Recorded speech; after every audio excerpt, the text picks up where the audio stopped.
let's see. Okay, cool. Okay, so let's see here. Well, I saw this post on Anomalies page. I know the last couple have been come from there. I don't know why. He's actually got a pretty good mix of followers. I guess that's probably why. Um, I liked him when he first started getting out there, and then it seemed like he was kind of just like a MAGA crap. But actually, I'll give him credit. He at least, it might be disingenuous. I'm not sure. It doesn't seem like it though. I'll give him credit. It seems like he's genuinely like, the fuck is going on here. And he does criticize Trump too, or at least he'll post people who criticize Trump, and he does sometimes say blah blah blah. But this particular little bit of propaganda that we find in front of ourselves here, House Republicans include a 10-year ban on the states regulating AI.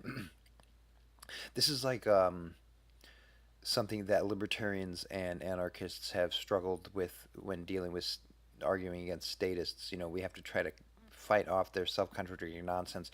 It happens with like the people who worship Pinochet and things where they consider him some kind of capitalist market icon, even though the guy was an insane military dictatorship, because internally he did some market reforms, like what Milei is kind of doing. I'm not comparing Milei necessarily to Pinochet, but um, within the state itself, so-called jurisdiction, the territory, they will do market reforms.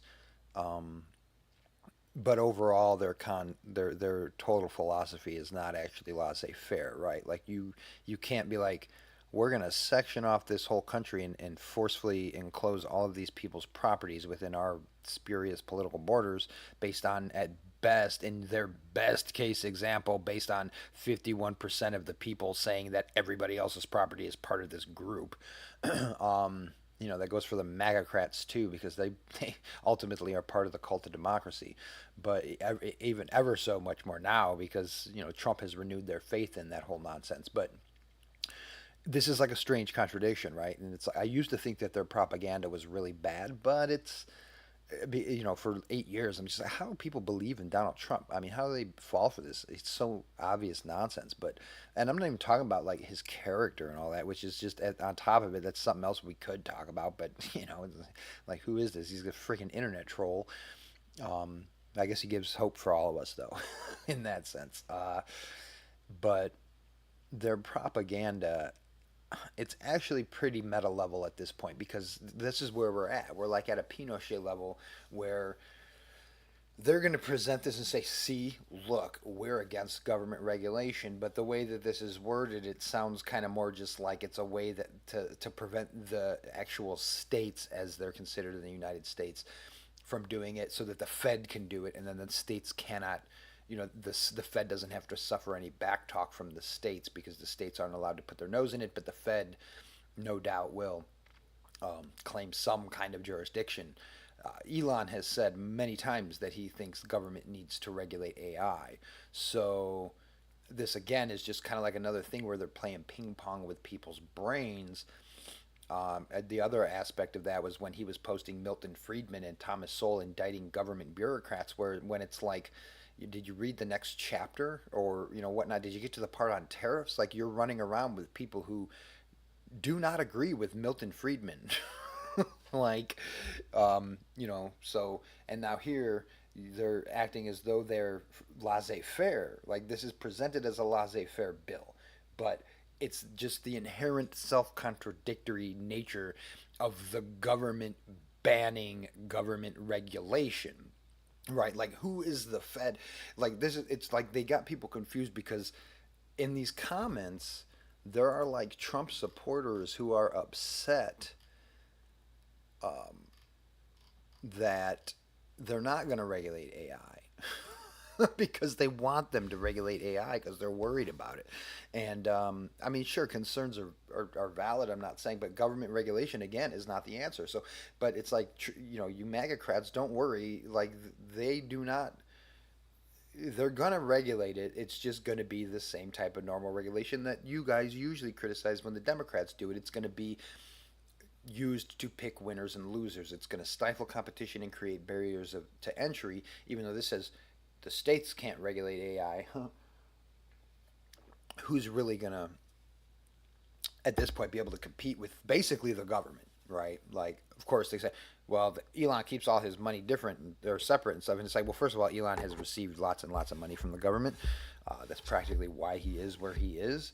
I'm not saying that and I'm not saying that he hasn't played a role in creating these companies and all the other people that work for these companies that create value for people in society. But a lot of that is coming from being floated by our money against our will, right? Um, so it's just the self-contradictory nature of this, right? We're gonna the Fed is gonna tell the states that they can't regulate AI, and then that's gonna get the states' rights people all pissed off, especially the ones who want them to regulate AI.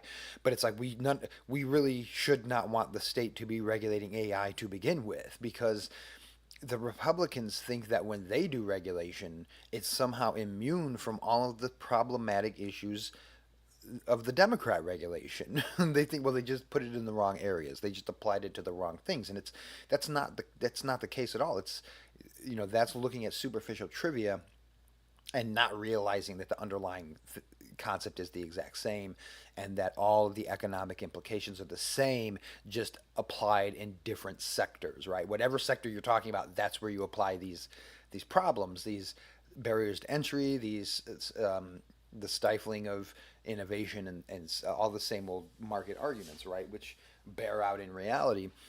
So it's interesting because we shouldn't want the government to be regulating AI because it'll fall into that trap.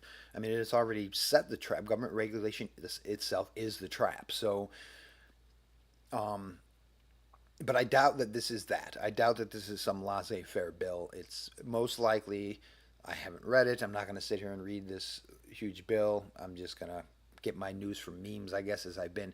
I mean, once you figure out what the state is, it's all pretty much just the same noise, coming in. So, but I'm going to assume that since these people are not anti-government regulation, Trump and Elon and the MAGA-crats, they are not against government regulation at all. They think they are because they are against particular regulations. That's big, big difference from being against state regulation and control as a matter of principle. And that's why these guys keep getting misled into all this government regulation, because they don't understand the principles and they don't have a firm grasp and hold on to those principles of self ownership, individual property rights, laissez faire economics.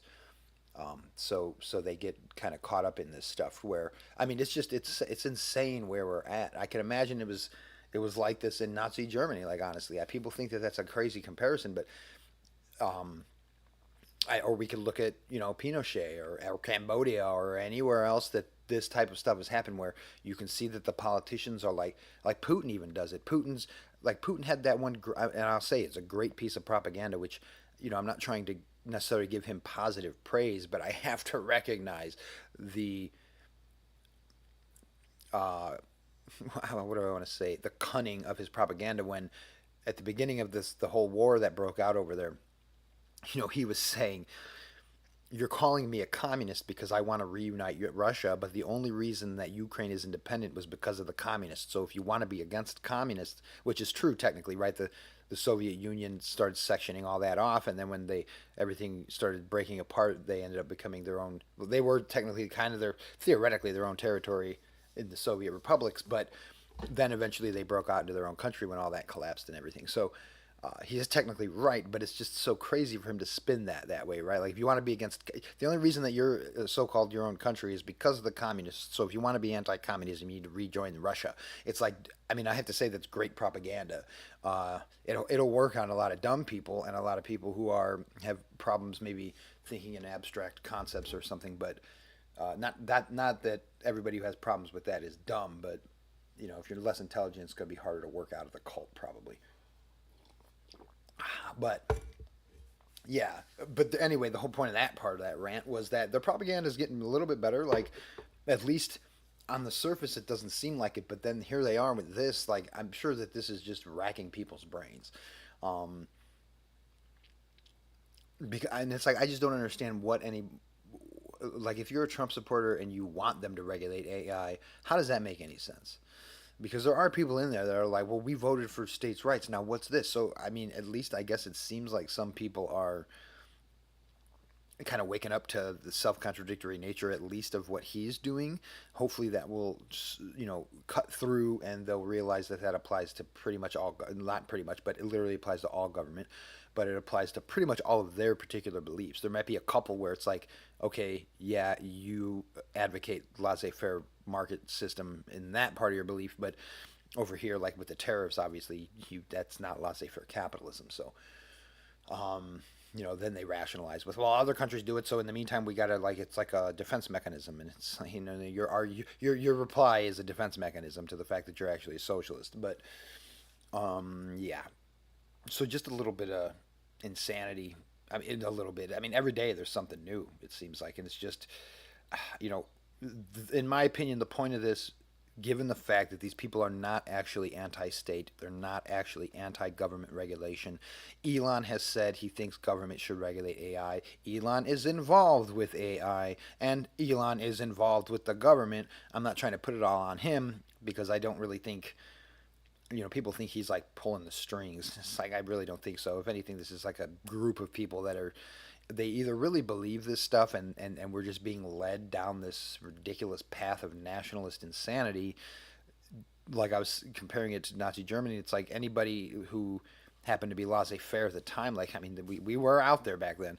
It's like, it's frustrating to watch this happening, and you're trying to explain this to people, and they're just like, nope, I'm correct because Trump. I mean, basically, that is literally the extent of their argument. I mean, some people have told me I support him no matter what. I trust what he's doing. I mean, obviously, you got to trust what a politician's doing to support him. Otherwise, you're just a complete lunatic. More so than supporting a politician to begin with. Most especially any of these contemporaries. There's like two politicians that might be worth listening to, and one of them's Thomas Massey, and the other one's Rand Paul, and I don't even think he's that much worth listening to, honestly. He ain't his daddy, that's for sure. I don't know what happened there, but yeah. So I don't know. These guys are just. Oh, the point. I'm thinking, given the context of everything that's happening, this is probably not some anti-regulation laissez-faire bill. It's probably more so just that the state cannot pipe up when the Fed starts instituting regulations. Because I mean, you give it a year or two, maybe not even that long. The Fed's going to come out and say, "Oh, some dire circumstance requires federal regulation, but it's better that it's in the Fed's hands for whatever nonsense reason they give." Same reasons that anybody, whoever says that, gives. But we'll see. They might not be able to be so obviously self-contradictory, but at this point, I don't think that it would get much of a rise out of people if they were to just next week say, okay, yeah, the federal government has the right to regulate this in certain circumstances, and then that turns into, oh, well, we're not going to change the Patriot Act, actually, we're going to fucking reinforce it, or, modify it and call it something else, like, the Doge, whatever, Protection Defense Network or some nonsense. It's just crazy that they're so self-contradictory. And just this is something, like I said, like when we used to have to argue against people, like when you would get a guy who was kind of laissez-faire, who was like a minarchist, but they were struggling to wrap their mind around the concept of stateless justice administration. Then we would get to this point where it's like, well, it's redundant to you. Like, you don't need some group to say murder is illegal. Like, that's redundant, right? Like, murder is inherently a violation of someone else's rights within the framework of individual liberty, within the historical liberal context. That was the idea. We all have these rights. These rights are inherent. They're part of us in that sense. So calling murder illegal is just like, well, duh. Like, you don't have to say that. You don't need to codify that. It's just a natural so-called fact, at least within this philosophy and framework, that you can't go around killing people without their permission. It's a violation of their rights. So this is just another self-contradictory thing. It'd be like the government saying like, it'd be like the government imposing a you can't put a minimum wage law on the books. It's like, well, just don't do that. That's all, you don't have to make it a law that you can't do it. Like they're getting worked up that the government's not going to do something that they shouldn't be doing anyway. So it's just like this is just all propaganda. You don't, what you can do is just as a laissez-faire advocate, go out there on television since you have that ability and explain why the government shouldn't be regulating this stuff, and then just leave it alone. You don't have to then write a law that says so nobody's allowed to do this now. And it's people are saying states' rights, which I don't believe in that, of course. I don't think the state has any rights. I don't think that or if anybody, the people who compose the state do not have any more rights than the rest of us, which is essentially the belief in the state that the state in the institution has rights that the rest of us don't, as individuals or even as institutions. Like our private companies, nobody thinks that my company or your company has the right to do any of the things that they think the state has the right to do. That's kind of the idea of the state, right? So, yeah. Um, I don't know. Just insanity coming out from these guys again, as usual. So we'll see how it goes. I guess I'll end that rant on there. Maybe I'll come back on later and browse through the news and see what other lunacy these guys have been up to. All right, well, don't need this law. State shouldn't be regulating AI. State shouldn't even exist. But yeah, Trump, this is not a laissez faire bill. It's a self contradictory nonsense. Like if it was truly laissez faire, you would just not have to do anything about this. Or it would be short and sweet and to the point, like the amendments. No law regulating AI. Put the stamp on it, sign it, whatever you politicians do with your magic pen. All right.